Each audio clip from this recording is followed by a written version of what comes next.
Wherever you go, whatever you do, throw a little at it. Omax, Vest and Briefs. Tamil ஜனம் நேயர்களுக்கு வணக்கம். உலகெங்கும் வாழும் முருக பக்தர்களுக்கு சஷ்டி வாழ்த்துக்கள். சார், அவங்க என்ன கொள்கை வேணால் பேசலாம். பெரியாரை பற்றி பேசலாம், இல்லை அறிஞர் அண்ணாவை பற்றி பேசலாம், அவரோட கொள்கைகளை எடுத்து பேசலாம், உள்வாங்கி பேசலாம். எல்லாருக்குமே அந்த உரிமை இருக்குது, கருத்தியல் பேசுகிறதுக்கான ரைட்ஸ் இருக்குது. ஸோ அதை பேசுகிறதுல தப்பில்லை. ஆனால் இந்த படம் பேசியிருக்க ஒரு சரசமான விஷயம் என்னென்னா,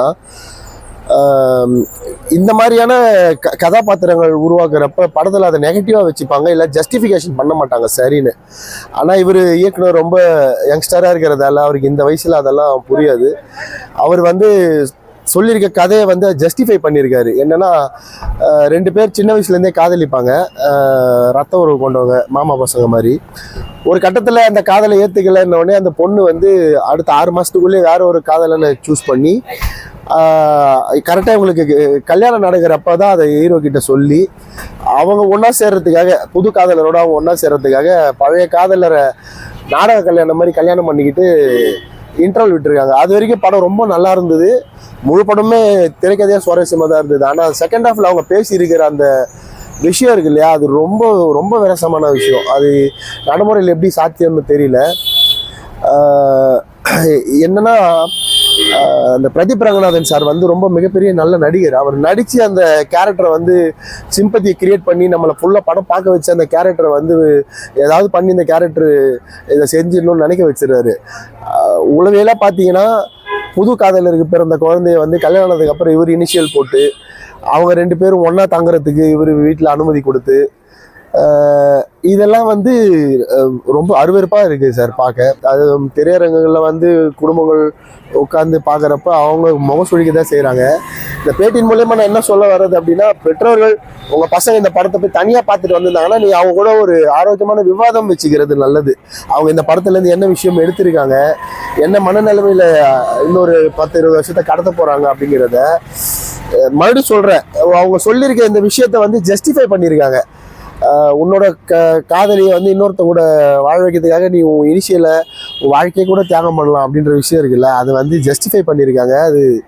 அது சொல்ல ரொம்ப தப்பான விஷயம் அது அடுத்த தலைமுறைக்கு.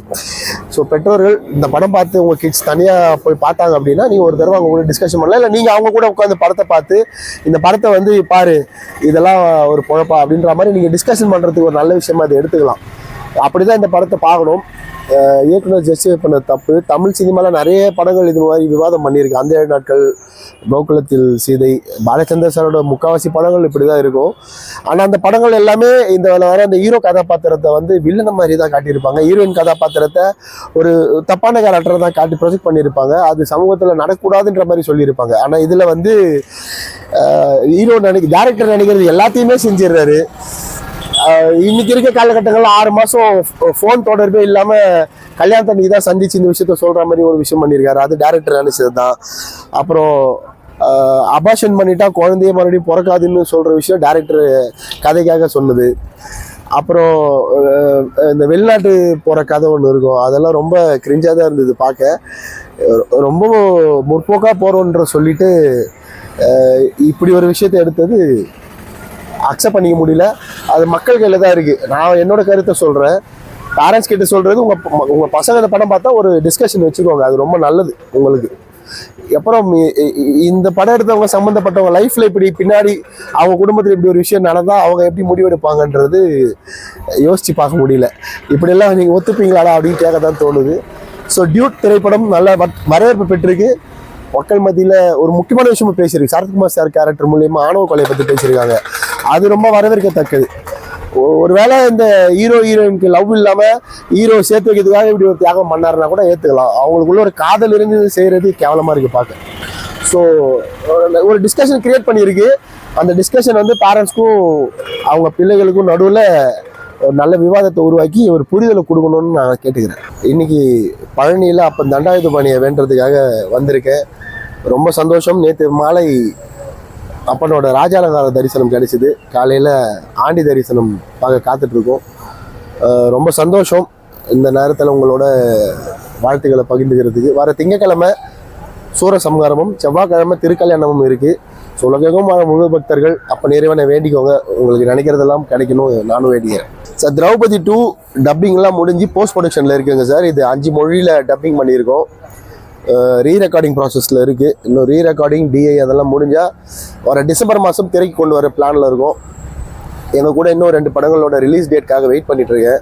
அவங்க தேதி அனௌன்ஸ் பண்ணோடனே நானும் தேதி அனௌன்ஸ் பண்ணிவிடுவேன். இது வந்து ஒரு 14ஆம் நூற்றாண்டில் நடந்த கதை சார். தமிழ்நாட்டில் சேர சோழ பாண்டியர்கள் தாண்டி ஒய்சாளர்கள்னு வாழ்ந்திருக்காங்க. அவங்கள பெருசாக தெரியாது மக்களுக்கு. தர்மத்தை காப்பாற்றுறதுக்காக முன்னாடி நின்ன முக்கியமானவங்க ஒய்சாளர்கள். ஸோ ஒரு பெரிய வரலாறு வந்து இதில் பேசியிருக்கேன். இது 99% 14ஆம் நூற்றாண்டில் நடக்கிற மாதிரியான கதை தான். நிறைய பேருக்கு அந்த குழப்பம் இருக்குது. இது வந்து கொஞ்ச நேரம் தான் பீரியட் வருமா அப்படின்னு. இது ஒரு புதுசாக ஒரு யாருக்கும் தெரியாத கேள்விப்படாத விஷயங்கள், கதைகள், உண்மைகள் இதுக்குள்ளே இருக்குது. ஸோ டிசம்பர் மாதம் திரையில் சந்திக்கலாம். Wherever you go, whatever you do, throw a little at it. Omax, Vest and Briefs.